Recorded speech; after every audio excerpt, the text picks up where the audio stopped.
Hello folks, welcome to our Twitch feed on writing theses entitled somewhat disgustingly Theses Not Feces, because that's what I would like to see. I don't like to read theses, I like to read theses.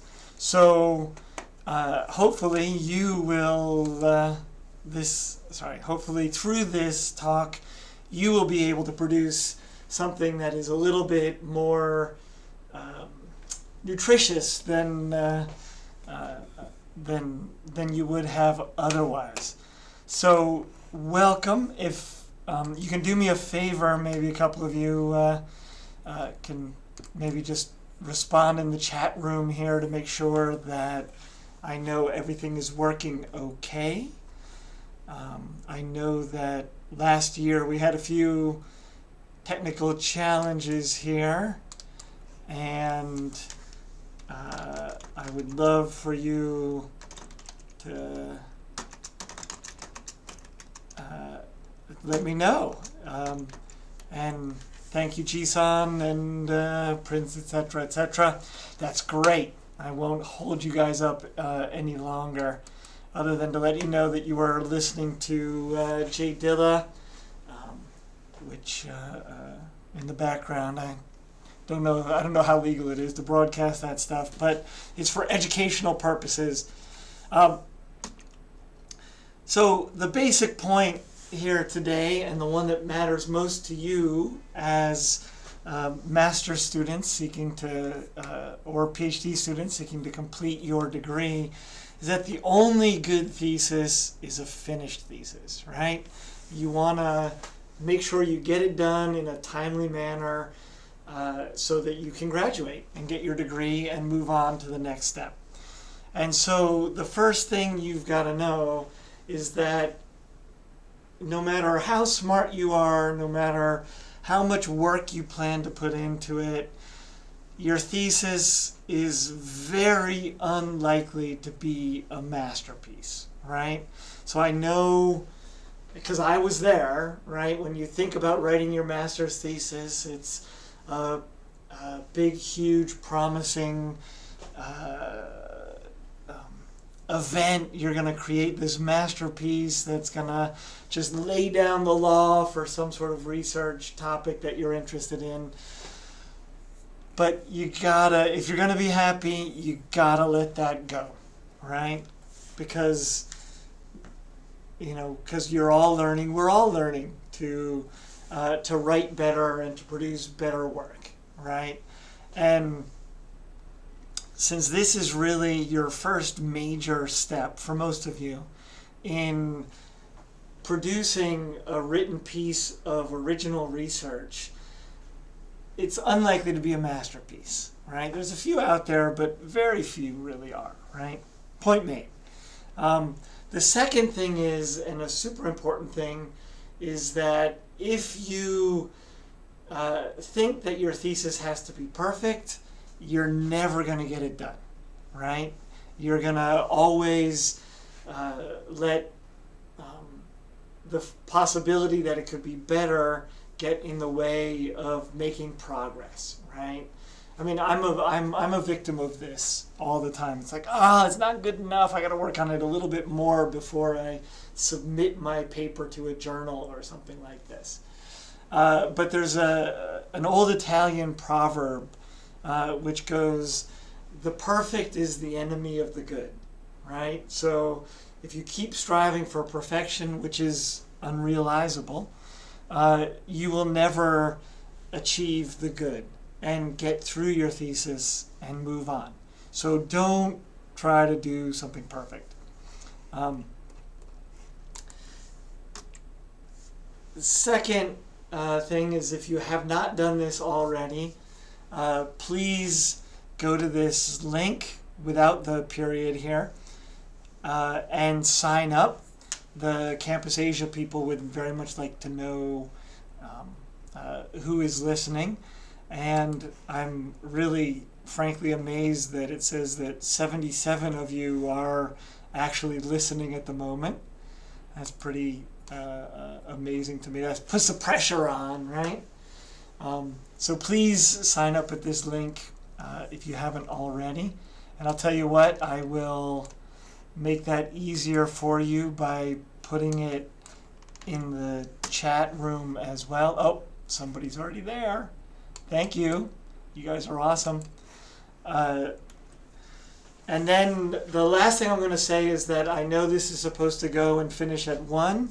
It's unlikely to do so, so plan accordingly. I'm going to focus mainly on writing the thesis rather than the plagiarism piece, because the plagiarism concerns are something that are really fairly straightforward and easily available online. The rest of this is not quite as easy to come by. So we now know your thesis is not going to be perfect, it's not going to be a masterpiece, that you've signed up for this. Now let's think about what else a thesis is and isn't. But first, we need to, for those of you who are in Korea, you can download the theses guidelines at some point. And you can do that through the university website, or you should be able to do that through the university website. I'm working on that. I think you can do that by clicking on graduate program and then forms, where you should be able to download the guidelines for writing your thesis. Doesn't seem to be here right now. We have a new website.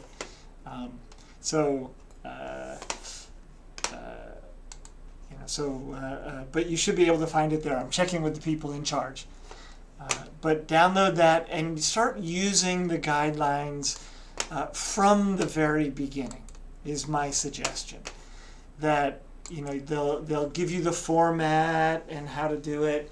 The more of these things that you start doing correctly from the very beginning, the fewer things that you need to worry about at the very end to make things work right. And for what it is, somebody out there, I'm still waiting for somebody out there to produce a Microsoft Word template for this that you can circulate, and that would make it easier for everybody, right? A little bit of work up front can save a lot of people a lot of trouble. But I'm not going to go further on that because I know we have people from Kobe and hopefully from Fudan here. Although I think Twitch is blocked in China, so it is what it is. So the hardest thing, of course, is finding a topic, right? And doing so is going to be perhaps the hardest work of the whole thesis process. And you should have started yesterday. But when we think about these kind of topics, the first thing you have to realize is that the thesis is neither a report nor is it a policy recommendation, right? So there are many students who tend to think that a thesis can simply present a report about a case or a topic, kind of like a term paper, right? That just, here's this part of,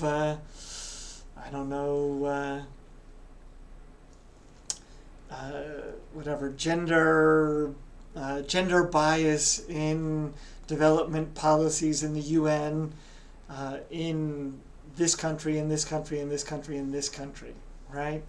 A report just sort of lists these things out for people to access information. But a thesis does more than that, right? A thesis attempts to add to our understanding of unresolved theoretical or empirical questions, right? So it really aims to make an argument. It aims to say, people believe that the world works this way, or that the world is this way, and I'm going to test to see if that's true. And my argument will be to say that yes, the world does work that way, or yes, the world is this way. Something like this, right? And so your original research is has to have a question and make an argument, right? It's very easy if you're writing a case study to fall into this trap, right? If you're doing quantitative work, in some ways it can be much simpler for you to write your thesis.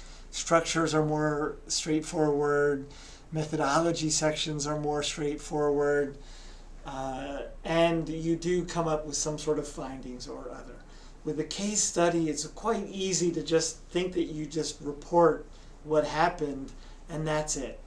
But really you have to fit your case study and your quantitative work into a larger question. Well,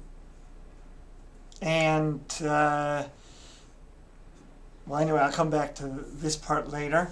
Your thesis is also not a set of policy recommendations, right? In your conclusion, you may have some implications for policy that, based on your findings, that a country or countries might want to implement certain types of policies. They might want to include greater community participation in development program design, right? But you don't want to say, JICA's or QUACA's program for conveying this agricultural knowledge should add 20 more outreach workers, right? That's not what you're doing in a thesis. You're just sort of giving general guidance that more output workers are useful, would be helpful, would be more effective. That's the kind of conclusions that you're having, and that's about as close to a policy recommendation that you should get. However, we are in international studies, and therefore your research should have policy implications, but not very specific policy recommendations. There was something I was thinking I wanted to add to that, but I have forgotten right now, so perhaps it'll come to me as we go. So when the first thing, I have two pieces of advice when you're thinking about what you're actually going to write about and what your topic is going to be. The first one, and the one that I have lived by, is to follow your interests, right? There's a huge range of topics out there, an infinite range of topics, quite frankly, and you can do things that turn out to be really boring to you, or you can do things that are interesting to you. And I would suggest that you do things that are interesting to you, because working on a master's thesis or a dissertation takes an incredible amount of dedication, an incredible amount of work, and if you're not interested in the topic, you're doubling your workload, right? It's like doing boring work, right? And so the other alternative is, of course, to follow your business plan. Some of you probably have a much more sober and thought through strategy for building your career than I ever have. I've been more lucky than organized. So you might want to choose a topic that helps you pursue your career strategy, right? If you want to work on a particular topic in JICA, QUACA, the UN, whatever it is, NGOs, then maybe you want to do research on that. And if it is part of your business plan, I would suggest that you take advantage of that fact and incorporate at the very least a little bit of qualitative work, even if you don't actually include it in your thesis, right? Because if you are trying to get a job in the area where your thesis is located, whatever it may be, then interviewing people that can help you out, particularly people who work for these agencies or organizations that you might want to work for, is a really great, low stakes, informal way to build a career network that can connect you to people who may later have a job to offer you or may know of a job that might be suitable for you. So if you do want to integrate this strategically, I would strongly recommend that you find excuses to interview people for your research. Of course, if you're doing that, you have to prepare carefully ahead of time. Make sure you look like you know what you're talking about. You got to look smart. You got to impress people when you're doing the interview. And then when you're finally finished, what you want to do is send them, you want to upload your thesis online somewhere, Google Drive or something like this, and send a link to it to people who helped you out, saying thank you. If I appreciate your help in helping me produce this thesis. If you're interested in reading it, you can download it here. Oh, and by the way, I'm on the market now. I'm looking for a job.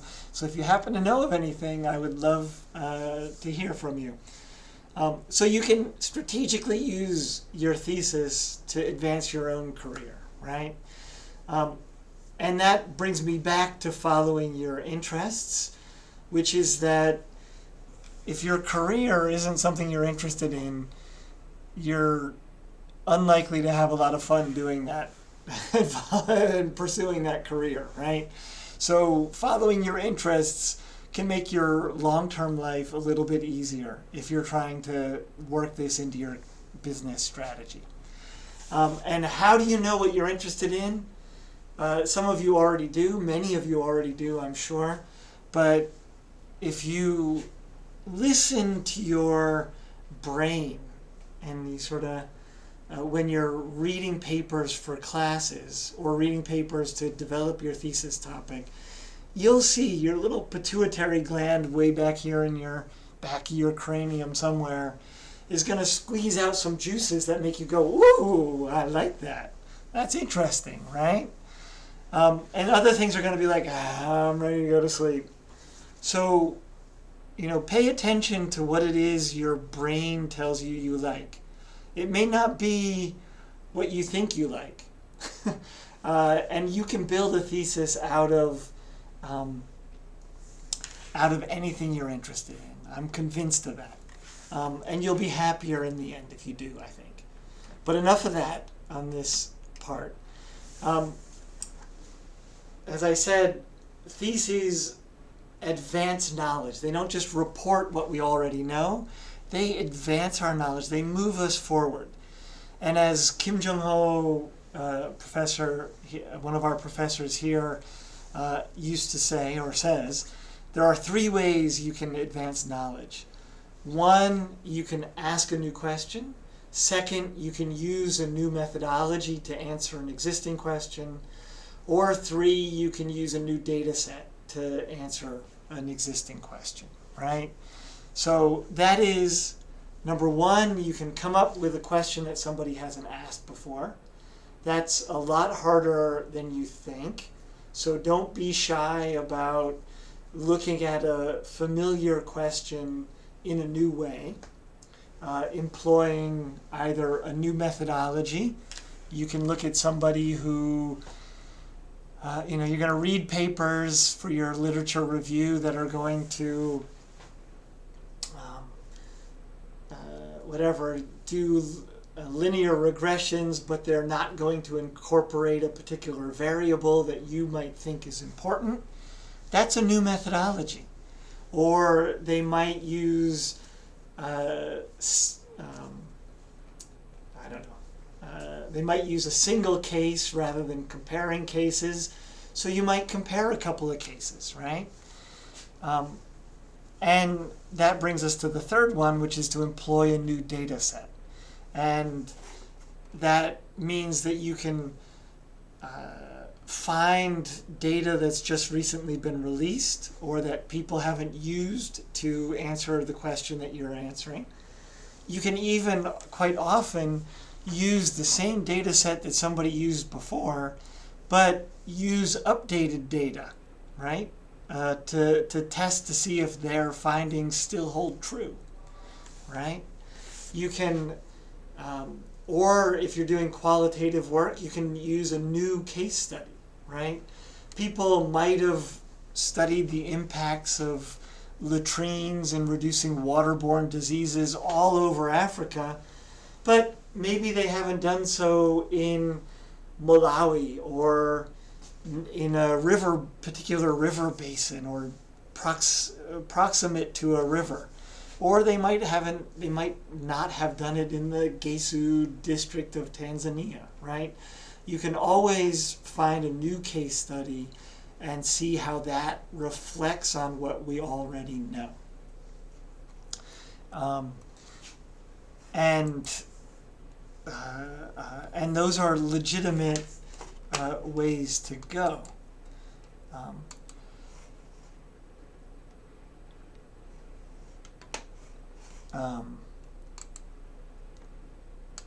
Okay, sorry, I can't see if you guys, I want to say that you guys can provide, ask questions and whatnot on Twitch if you'd like to, and I'm going to try to put that somewhere where I can see it.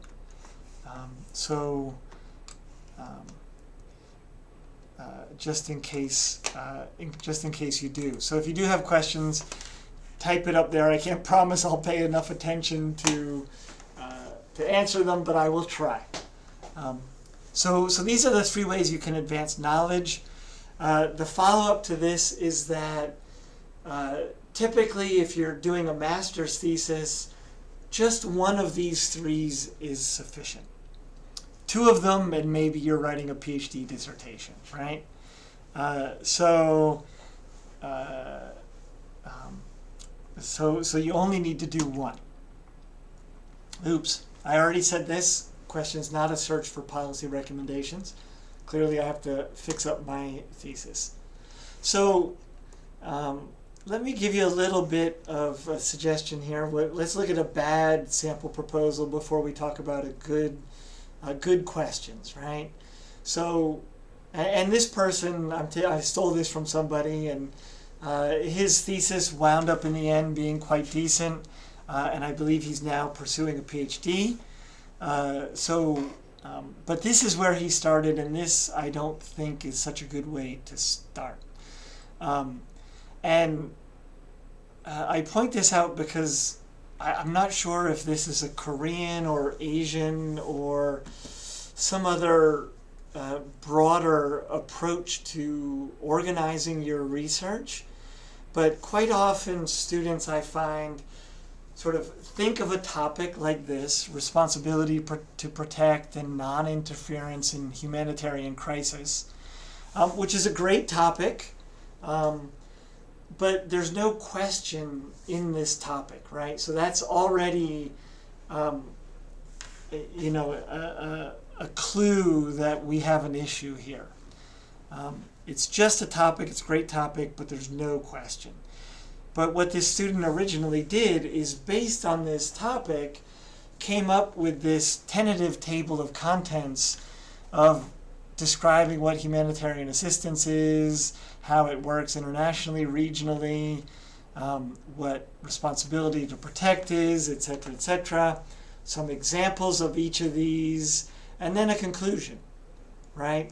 So this whole outline comes even before the student knew what he was going to ask. He was already saying that he has to write about these topics in order to answer a non-existent question.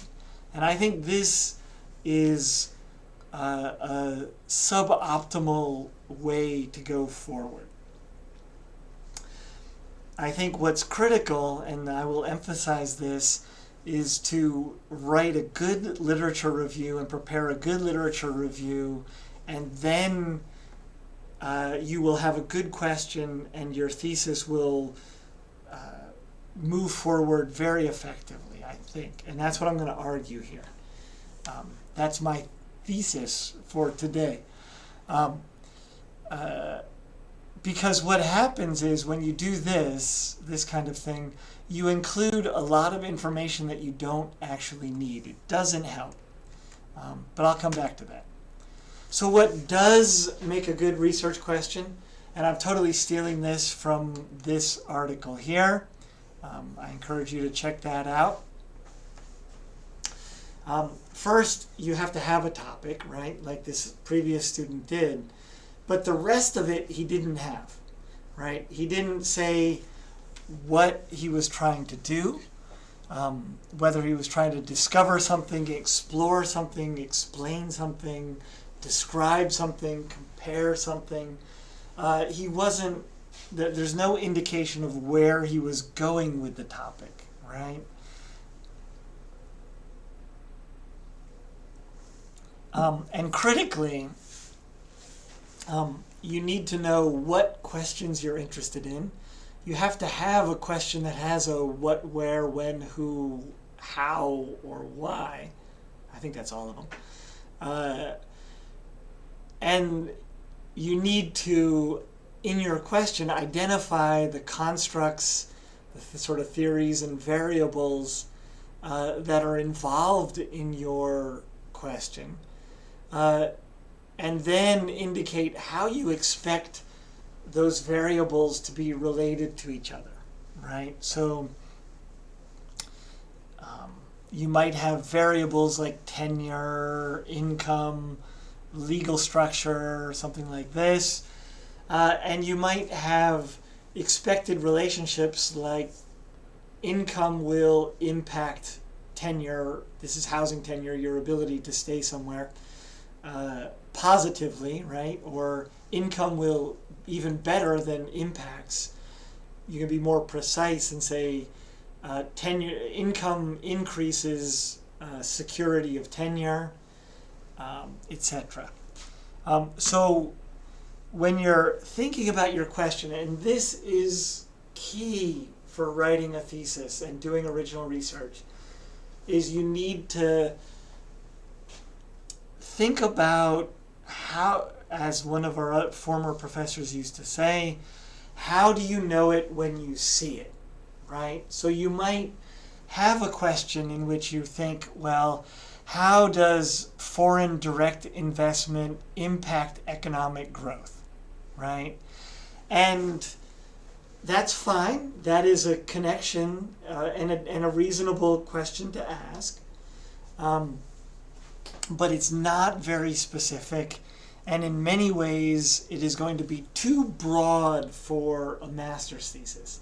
Master's thesis, as you'll find from your advisors, we will continually tell you, you got to narrow it down, narrow it down, narrow it down, right? And the way you can do that is by being more precise about the kind of FDI you mean, or the type of economic growth that you mean, right? Because economic growth can be lots of things. It can be job creation, it can be higher incomes, it can be GDP, it can be firm creation, right? It can be a dozen different things. And the more precise you get, the better your question gets, right? So you in order to do so you want to narrow this A and B down. But you also, in doing this, you want to think about, well, how does FDI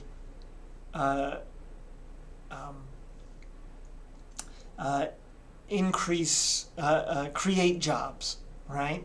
So does FDI create jobs by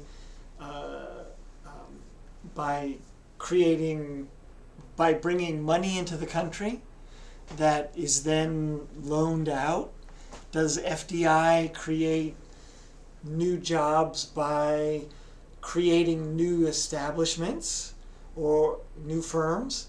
Or does it work by expanding the size of existing firms?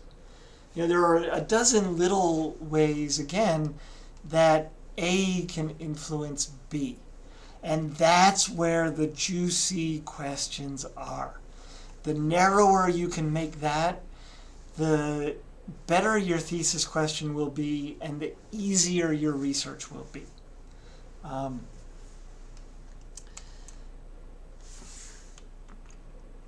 And so you can get better questions by thinking, for example, these, right? Here are a few that I've come up with for you.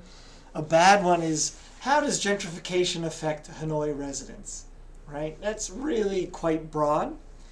But a better one is, does gentrification in Hanoi increase incomes for existing renters, right? That's something that you can really sink your teeth into, right? That's a thesis, not feces.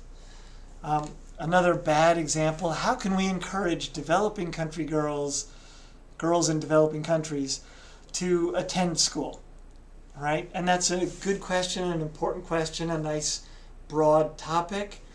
But as Ito Moon, one of our professors here, recently wrote, did research on, a better question is, do well-maintained, gender-separated toilets increase girls' school attendance, right? And what's good about this is it already points you to the variables that you're going to have to look for in the real world, right? You're going to have to look for variables that indicate whether toilets are well-maintained. You will also point you to look at whether girls have their separate toilets from boys, disregarding all the LGTB trans toilet questions here for the moment. And you have a specific measure, which is whether or not those girls come to school.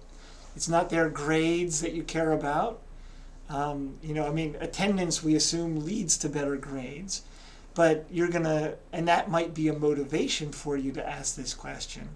But attendance is going to be the thing that you actually measure, right? And a final example for you here is, what is the impact? I hate these impact questions, to be honest with you.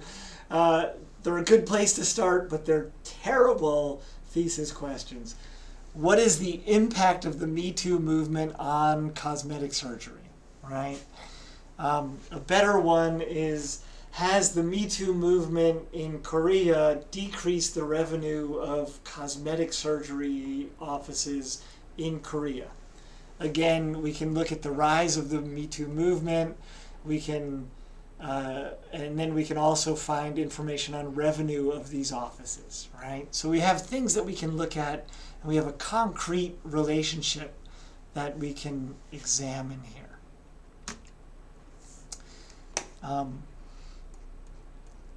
So the next piece here that I want to talk about is how we structure our theses.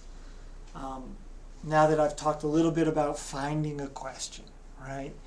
And let me tell you that it takes a lot of work and it takes a lot of reading to find a question, a good question. But now let's talk a little bit about structuring and building and writing it, right? We get to the second part here. So we should all catch our breath and have that sip of coffee. My strong suggestion to you is that you model your thesis on a journal article, right? In your classes, you're reading a host of journal articles on a variety of different topics. Some of them are going to excite you, some of them aren't. If they excite you, maybe that's a good topic for you.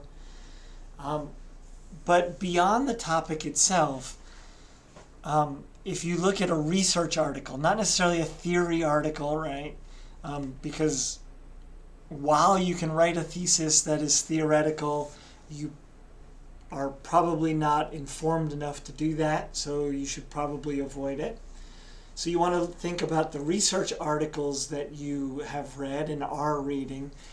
And not only do you want to think about the contents of them, but it's time to start thinking about the structure. Because as you'll see, I'll show you in a minute, that your master's thesis, most master's theses follow a structure that is very similar to a standard research article, is one thing. The other reason is that the scope of your research is very much in line with the scope of research in a journal article, right? You shouldn't be asking questions much bigger than those in the journal articles that you read. And while your master's thesis will probably be longer than a journal article, that's not because, typically, because you're covering more material. It will be because you're still learning to write about your content, right? It takes practice and work to build academic writing skills. And writing your thesis is one of those exercises. So you are not likely to be able to condense it enough to turn it into a journal article. If you can on the first go, that's great. Some professors I know care about the length of the article. Others, like me, don't care about the length. We just care about the quality of the content. And a journal article is typically something that has good content. So find articles that you like and look carefully at how they're organized. I'll come back in a second and show you how they are typically organized. And so you should try to look in the next articles that you read to see if they follow that structure. One additional tip, I don't know if students at other universities do this, but I know a number of our ambitious and hardworking master's students here at Korea University like to go to the library and look at other students' theses to see how they've written theirs and how you might write yours. And I think that's a good exercise too. I think it's better to focus on journal articles, but it's not a bad idea to look at earlier theses. However, before you do it, ask your advisor for some suggestions, because not all theses are equal, and there are some theses that are in there that have passed but are not a good model to use, right? So I don't want you to go indiscriminately reading past theses and getting a sense of bad models or bad bad models for writing your own thesis, right? So be careful with that. All right, so this is the key slide for us, and I realize now, let me suggest something else to you. I just realized that I didn't provide this to you at the beginning.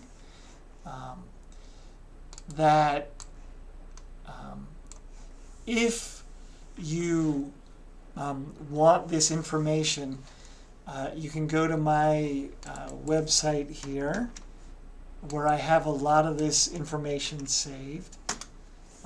I just put it in the chat room, cuzproduces.com.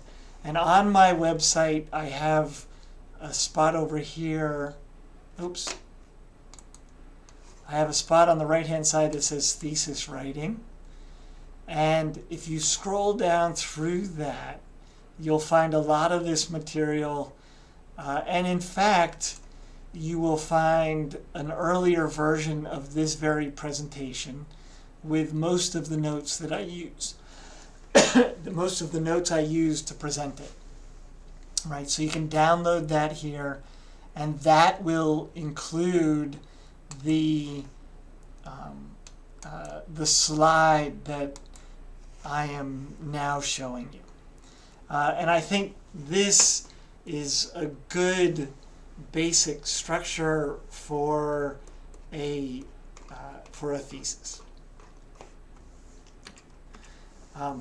And that is basically this. You're going to have an introduction that tells us the question and the significance of your question, followed by a lit review that tells us about what we know about your question, a methodology that tells us how you're answering your question,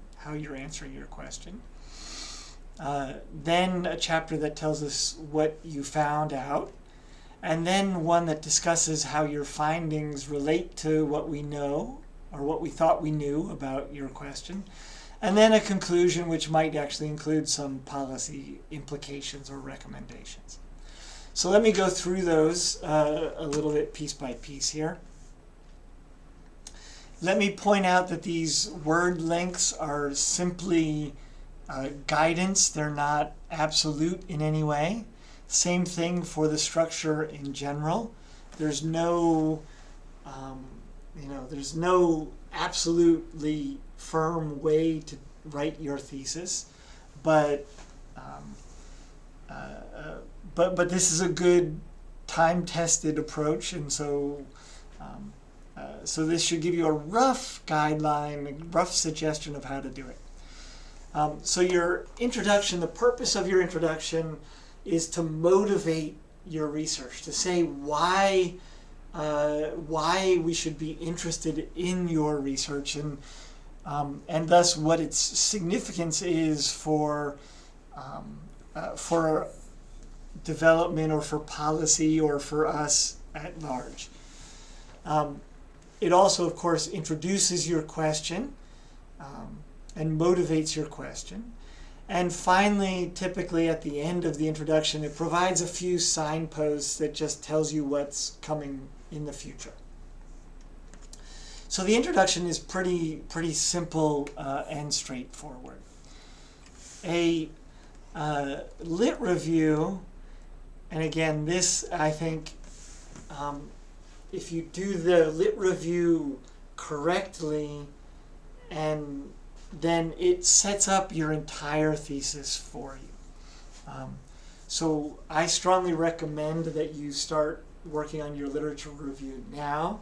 I insist that my own students do a lot of this, and they spend most of their first semester just writing the lit review. Because the literature review, again, is the most important thing, because it identifies and organizes the schools of thought or the differences of opinion about your question, right? It's not a catalog that says this author says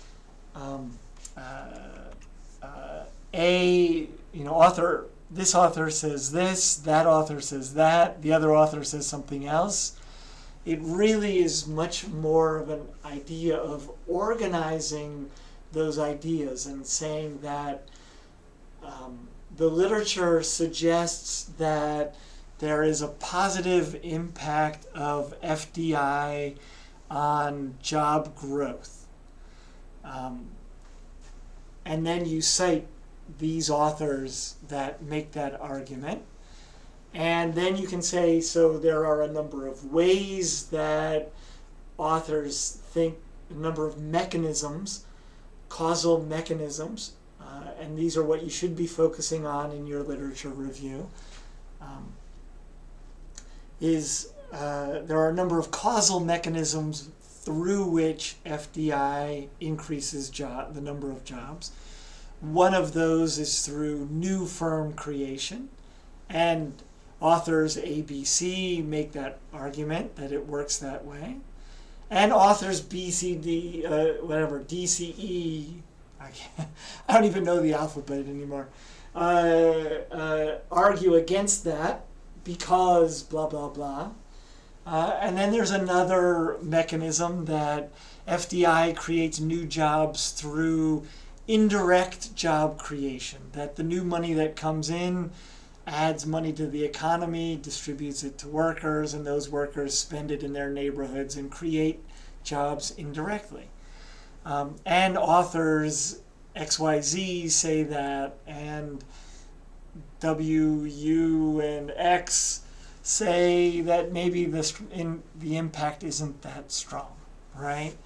So your job is to organize all of the literature into these kinds of general arguments about your topic, right? It's hard to do. It takes a lot of work to organize these things. And it's an incredibly creative endeavor to do this. And it's a serious intellectual endeavor. Sometimes you can take the short route and go through Google Scholar or some other web of knowledge or something like this, and search for your topic literature review. And maybe somebody has already organized the literature for you, and you can take advantage of that. There are any number of resources out there that will help you write a lit review, and I encourage you to check those out. I have a few of them again at the bottom of my web page there. Where are we? Sort of Heart Lit Review. Here's a whole bunch of stuff on them that you might use as reference. So do so. Please put work into that. Because as soon as you organize your literature, it basically gives you your hypotheses, right? In a sense, right? Your literature review gets organized around your hypotheses. Hypothesis 1, FDI increases the number of jobs by creating new firms. Number 2, it creates new jobs through indirect job creation. Hypothesis 3, right? So it just organizes your hypotheses for you, your ideas for you, right? If you've done it right. If you haven't done it right, you wind up with these vague questions and you don't know what you're doing. Next, your methodology section, right? In your methodology, you're going to explain the techniques that you use to find an answer to your question. That is going to identify data sources that you use. The data set or the research that you've done. It might include information on the survey questions you ask, etc., etc. Methodology will definitely vary by discipline, so I can't tell you very much about that. But the other job that a methodology does that I want to emphasize is it reports the limitations of your research, right? There is no thesis that is going to definitively answer any given question. And the most we can hope, the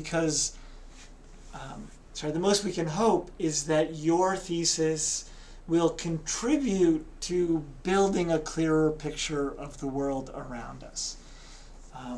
And that is because knowledge building is a collective endeavor, and no matter what philosophy you engage, pretty much, whether it's neo-positivism, social constructivism, etc., we are only approximating truth, right? And so no matter what we do, we are going to be limited and unable to reach the truth. So it's incredibly important for you to identify the weaknesses in your research so that we know how much trust to put in your research, and so that we know how far we can, in what other areas we can apply your research, right? There's no harm in having weaknesses. Every research project has weaknesses. I think the weakness, kind of like the president of a certain country I might be from, is in actually trying to hide your weaknesses, right? I think identifying your weaknesses, recognizing your weaknesses, allows everybody, particularly in intellectual endeavor, makes it easier for us to build better knowledge and make better decisions. So again, yeah, I can't talk about specific. In answer to the question on Twitch, I can't tell you any specific methods. Those you're going to have to get from your advisor, or from papers that you read, or from online, I'm afraid, because it varies based on discipline. But you can do an incredible number of different things. And talking about that, let me give you a few suggestions for the advantages and disadvantages, perhaps, of quantitative versus qualitative research. The way I generally think about it, though it's not 100% this way, is that quantitative gives us a sort of broad suggestion of what goes on in the world, whereas qualitative research gives us a more detailed, focused evaluation of what happens in the world. In a sense, quantitative gives us the sort of broad information about broad patterns, but qualitative research gives us the detailed information that quantitative research leaves in the error term. It tells us about why different countries have different variations, or different cases have different variations, and that matters quite a bit. So both methods are useful, but they do, I think, different jobs. Quantitative gives us a broad information about patterns, and qualitative gives us more concrete details about why cases differ.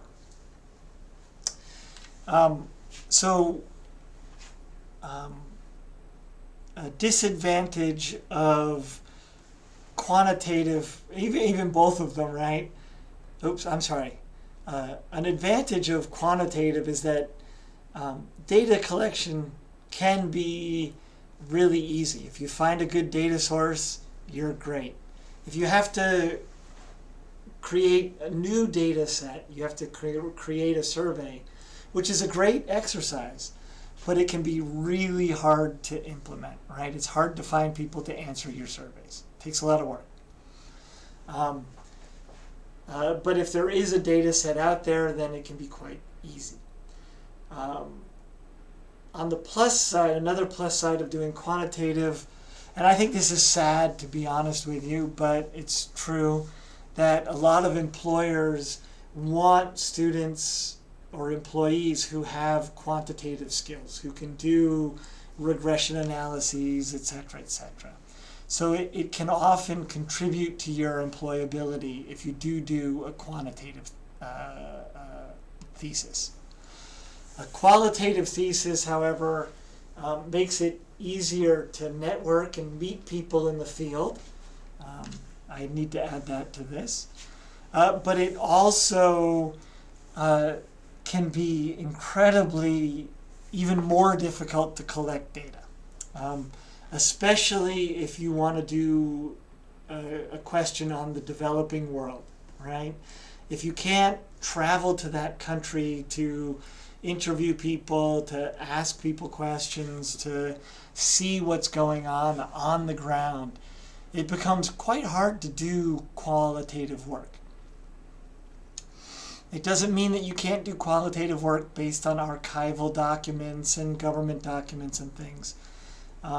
But you have to work even harder to be able to do that kind of qualitative work.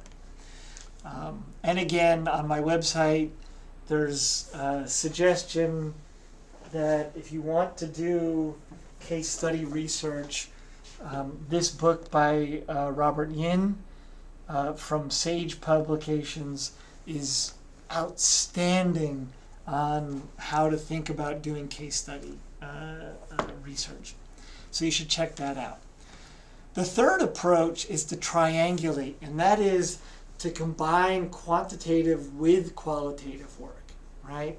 Because, like I say, the two complement each other. So if we can find quantitative information or data and analyses that suggest one thing, and we can back that up with qualitative research, then we actually have an even stronger argument quite often. So there's a third approach that you can take to this. But that's enough of that. The next section, right, once you've explained to us how you're going to get your data and whatnot, is to then tell us what you learned, right, or what you found out.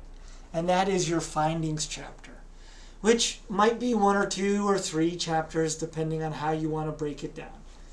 But the key thing for your findings, and this is not exclusive, but in general, it is a descriptive rather than an analytical chapter. In essence, in your findings, you're simply telling us, I found that there is a correlation between these two variables. I found that in almost all cases, patronage politics led to negative outcomes for food aid distribution. Whatever it is, right? You're just kind of dryly reporting it. In some ways, the findings section is the most boring part of your thesis, I think. If you've done it well. I mean, some people will care deeply about the findings, but others aren't going to be as interested in that part. And you can divide, structure your findings chapter as you need to, right? Sometimes you divide it up by cases or topics, or one quite simple thing, if you've followed my suggestion, is that your literature review has already provided hypotheses for you. So you can go through the findings and say, here's the answer to hypothesis 1, hypothesis 2, hypothesis 3, right? A good literature review structures your whole thesis. But what comes next is perhaps the juiciest and most interesting bit, which is your discussion, right? And the discussion is where you interpret and explain your findings, right? This chapter is about telling us what your findings mean. Most particularly, it provides us an answer to your research question. And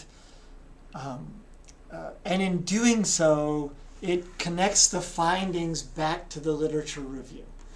And this is, I'm going to emphasize this because it's number 3 on the list as well, you can see, is that your discussion has to relate your findings back to the literature review, right? The whole point of your thesis is to say, the literature and academia, academics, researchers think we know this. But through my findings, we can say, they're not quite right. We also need to think about this other concern. Or my findings indicate that they're totally right because of this, this, and this, right? So your discussion has to connect to what it is that is in your literature review. So make sure you do that, right? You have to come full circle. And again, if your literature review is good, this is not so hard. But a lot of people skimp on their literature review and then wind up not knowing what to say in their discussion section. And then finally, in your conclusion, what you're doing is reintroducing your questions, quickly summarizing what you learned, providing some implications for policy and how to do policy, perhaps implications for the literature. Summing that up, you might want to suggest where to go forward with future research or what this says for your field in general. And then many people, number 7, many people suggest, and some advisors suggest, that at the end you revisit the limitations to your research. You revisit the validity of your research and the generalizability of your research. Which you can do, and if your advisor insists on it, then do it. But I would suggest that you leave that in the methodology, right? Because you don't want to go through and make a nice conclusion and then end on a weak note, right? I mean, we should recognize our weaknesses, but we don't have to go out on our weaknesses, right? We want to go out strong. We want to go out with a good, compelling point, not you might not want to listen to me because I didn't interview very many people. I don't know, the excuses at the end are no good. Bury them inside. So that covers that wide, overarching structure, I think. And I will suggest that if you look at the research articles that are out there, then you will see something that more or less parallels that sequence. And I encourage you to go out there and look for it. And seeing as we're a little bit past 1, I will suggest to you that is the most important part of the thesis, of the talk today. And I'm going to talk about a little bit more stuff here. But if you need to go, now is not a bad time to go. Finally, I will point out that Twitch records this broadcast, and it will make it available for 2 weeks. So if you need to come back to this, you've got 2 weeks to come back to it. And with that, I'm going to move on to a few other parts of what's going on. Mainly, actually I think just 2 parts, the abstract and the bibliography. The other stuff is just sort of standard stuff. But I want to make one point about the abstract that many students, unfortunately, an error that many students make, which is that the abstract is not an introduction.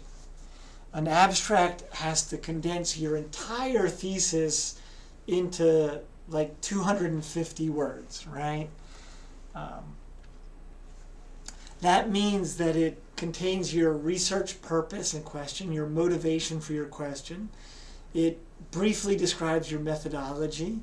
It briefly describes your major findings and perhaps a conclusion that you draw, right? In essence, a person should be able to read your abstract and know in very broad outlines what you asked, how you answered the question, and what you found, so that they can then decide whether or not they want to read it. So you can't write your abstract until you're done writing your thesis. But it's an absolutely vital piece of content for your readers and for your reviewers, right? So make sure you do a good one. So the next bit I want to talk about, hang on, all right, retrospectively, I want to make one point about what goes into the thesis, because this is another important piece, is that if you do your literature review right, and I know you're gonna because I'm emphasizing it so much, if you do your lit review right, then you're gonna read a whole lot of stuff that in the end isn't going to have a purpose in your thesis, right? And if it doesn't, if things that you've read, if knowledge you have doesn't move your thesis forward, it doesn't belong in there, right? It's hard to do because sometimes you're going to read a whole bunch of stuff and you're going to put a lot of work into reading that stuff, or maybe even writing parts of your thesis that ultimately don't make it into the final cut of your thesis. Because not all information is equal, right? You don't need a lot of vague background information to write your thesis. And for maybe some readers like it, but readers like me, if you're writing about a particular case of security of tenure in, let's say, the slums of Nairobi, and you start by talking about Nigeria became independent in 1973 and has had these 5 presidents, its GDP is this and that, its land area is this many square kilometers, I'm going to get pissed off, and I'm not going to be a very positive reviewer of your thesis, because you don't need that information for your argument, right? It's good for you to know, but you don't need it to write your thesis. It doesn't move your thesis forward, so edit it out. Please do us all a favor. In the end, read your thesis. If information doesn't contribute to your end point, delete it. Just know that knowledge is in your head. It's good for you to use. It's good knowledge for you to have. And it's important background in building your thesis, but it doesn't belong there. So get rid of it.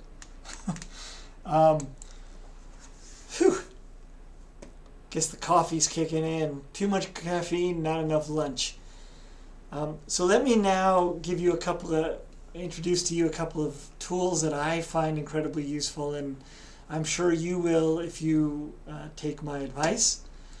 The first are some of these online resources, one including my own website here. Google Scholar, you probably know most of these already, but Google Scholar is quite useful. And in, let's see, let me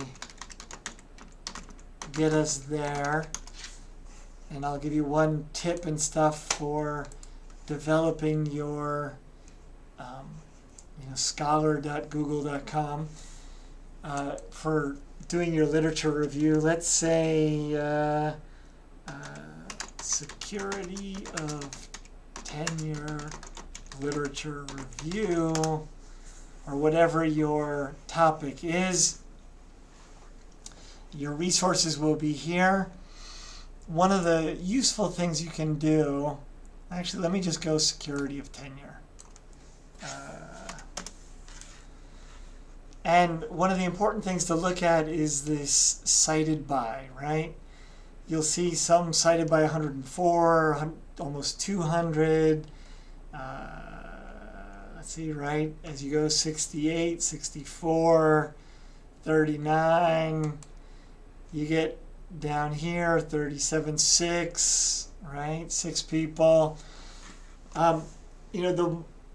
articles that you really want to make sure you start off paying attention to are those like this, cited by 270 people, right? Because those are going to be the ones that are the key stones, the foundational stones of in the literature around your question. It doesn't mean that this one that's only cited by 9 people isn't important for you, right? It may very well be that this article is the most important one if you're looking at fisheries in Bangladesh, right? So citations aren't everything, but it's the more the citations are, the more important it is to pay attention to those. The other resources, the ISI Web of Knowledge, allows you to search for topics. Interestingly and usefully, if you find one of these very well cited pieces, it allows you to to search for other articles that have cited that article, right? So the Web of Knowledge helps you find related content. LexisNexis and JSTOR, you can, are just repositories of journal articles. And at KU anyway, you can get there through any of these for free by the KU network or by logging into the library website. And perhaps one of the most important things I'm going to share with you in my infinite generosity here is the use of bibliographic databases. I cannot recommend enough that you use a bibliographic database. It'll take you a half hour to figure out how to use them, but once you do, your life will never be the same in academia. Here are a few of the most common ones. EndNote is perhaps the most popular. Zotero is online and free, and also, I think, growing in popularity. I use JabRef, which is open source and integrates well with OpenOffice, which I use. And let me just show you precisely what it is that these things, the magic that these things do for you, right?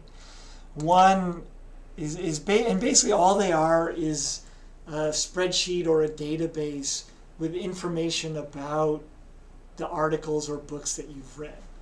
And here you can see, here's a book by Slavoj Žižek, and you have these little categories, some of which you need, some of which you don't. And you can save these here. And you can even, with some of these, right, you can search for something, and let's just say let's see, I don't know, Susan Feinstein, urban regime theory, and this window's not coming up. Anyway, I'm not going to waste your time with that. But what you can do is, using these things, you can search for the entries online and import them directly, right? So you don't even have to type in the titles and stuff quite often. But more importantly, let's say you're typing along in your thesis here, and you want to cite these two pieces by von Hayek, right? All you have to do is, there's different ways to do these, but in my case, in JabRef's case, you just highlight these two, and then you send them to OpenOffice or LibreOffice, and just just watch the magic here in this screen, right? Here we go. You ready? Sure? You set? Here we go. Okay, go. Wait, we didn't go. Oh, sorry. We're connected to the document. Cite it. Bang. There we have. Hayek is here. Oh, shoot. Sorry, folks. I've let me try. Let's see. Control W. Don't save that. Oh, I'm gonna kill myself. Where do we go? It's because it's even better than you just saw. If I can figure out where the heck I have it.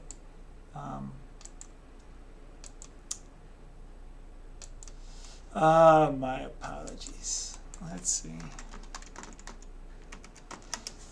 So let's see. Writer document. Okay. Where are we? We got that. We got the new one. Okay.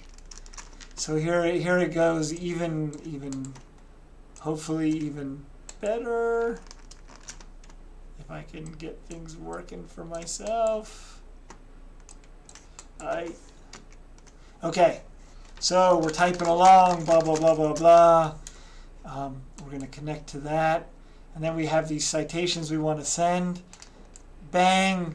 Not only does it put the form right in your text for you, it also builds your bibliography for you, right? No more typing this stuff up and everything.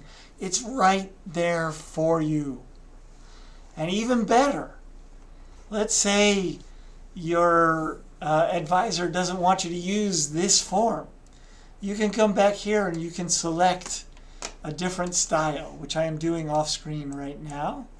I've chosen a different style, and then we update it. And watch this. This is going to change. Ta-da! New style. No copy, pasting, formatting this, that, anything. This will save you hours upon hours upon hours of work, people. So get one, figure out how to use it, and make your own life better. Okay? Please, just do it for me. Because there's one more added benefit here, which is that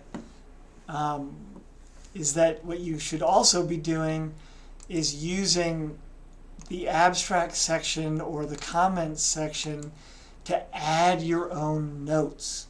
Right? Here are my notes from this. What I typically do, let me see if I can enlarge this a little bit for you. Oh gosh.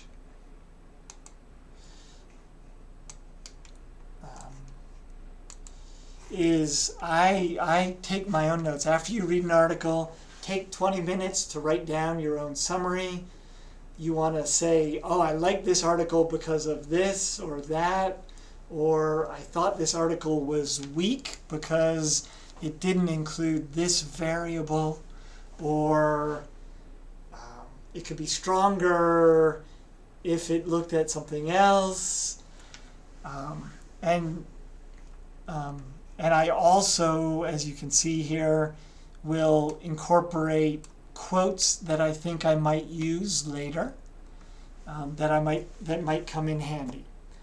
And while you think you might be smarter than me, smarter than everybody else, what you're going to find, and because you know you already know it, right? I bet you don't even remember what was in last week's readings for your class,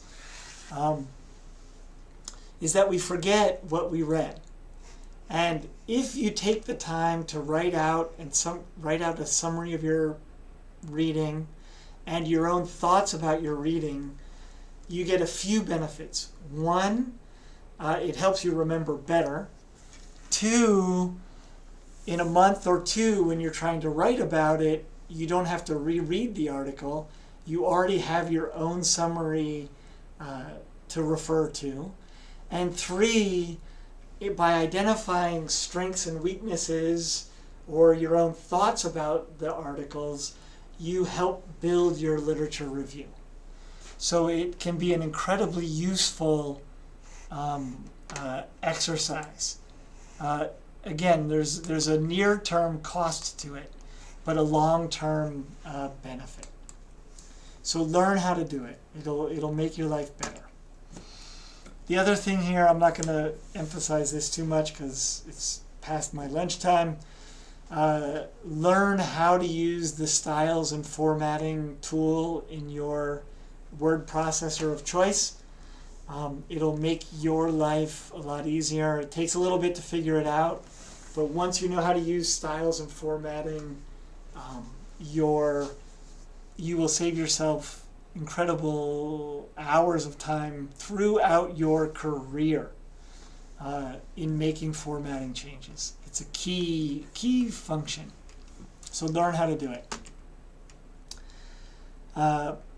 So what I'm going to close on here is plagiarism, and you can look at what I've put into the presentation quite a bit and look at it in more detail. But I'm going to emphasize just 2 things. Right? Plagiarism, for me, is the worst thing you can do in academia because ideas are more or less free. And so stealing somebody else's idea is really pretty unacceptable, right?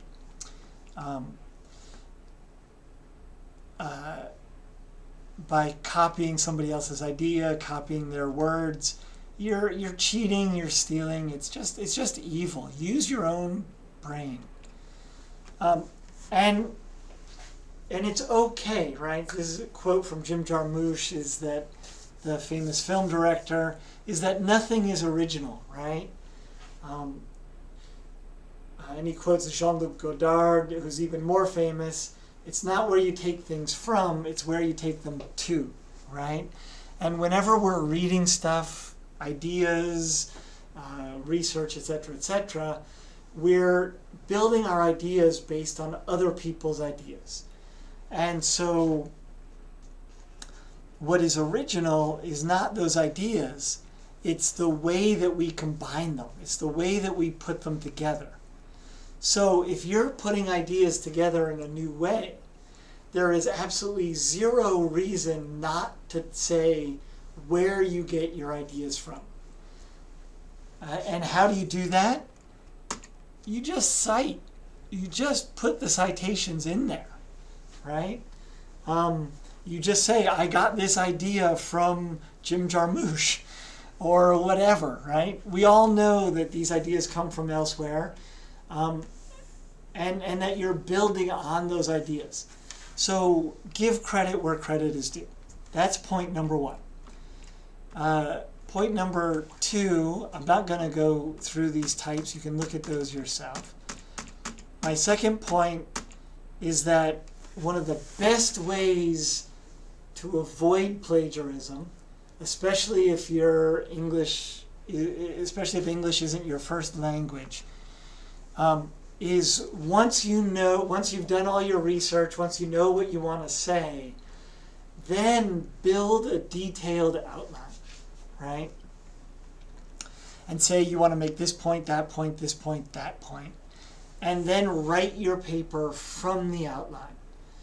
The easiest trap to fall into plagiarism is when you're trying to write a paper while you're looking at the journal article, right? I'm sure you've all done it, right? You're looking at a paper and the inclination is just to follow what the other author did. And sometimes to sneak some of their words or their phrases in, right? It's very easy to do that if you're working from documents, which means that you haven't done a good job of processing the ideas, of course. And so your ideas aren't going to be as good, your paper isn't going to be as good, and you won't be as smart. But if you have done a good literature review, you have come up with good hypotheses, you've done real research, and you've thought about how your findings shape and inform existing theories, then you have the knowledge you need to build a detailed outline and to write it from there. So if you put that outline as a buffer between you and the original sources, you will be less likely to plagiarize. So I strongly recommend that you try that. I don't necessarily do that. Sometimes I do. I do often build from them, but not always. But I never work straight from the source. So in conclusion, I strongly encourage you to choose a topic that interests you, and that you do enough reading and enough research you do enough reading and thinking about it in advance to start with a question and not a topic. And I will say it one more time. You're doing all of that reading, you're organizing that reading into your lit review is the most important thing you can do to put together a good, effective thesis. So do your lit review. And fourth there, your findings convey the content of your research, what you actually, the sort of dry facts that you learned. But your discussion section connects the findings to the literature review and tells us what your findings mean. And finally, I sort of emphasize that you should cite properly and generously, right? There's no shame in citing. So with that, I want to say thank you for listening to me this far. Remind you that you can download a copy of this, I don't think you can download it, but you can view a copy of this for the next 2 weeks if you want to. If you do have follow-up questions, you can contact me either directly by getting my email from the school website, or indirectly through the Campus Asia folks who have put this together for you and organized this for you. And 3, that I really hope this helps you put together a good thesis and an interesting thesis that engages you and engages your reader. So with that, I will bid you adieu and wish you the best of luck. And if I happen to be involved in reading your thesis, I hope that you engage me. Best. I'm signing off, right? Best, Cuz Potter. See you later, folks.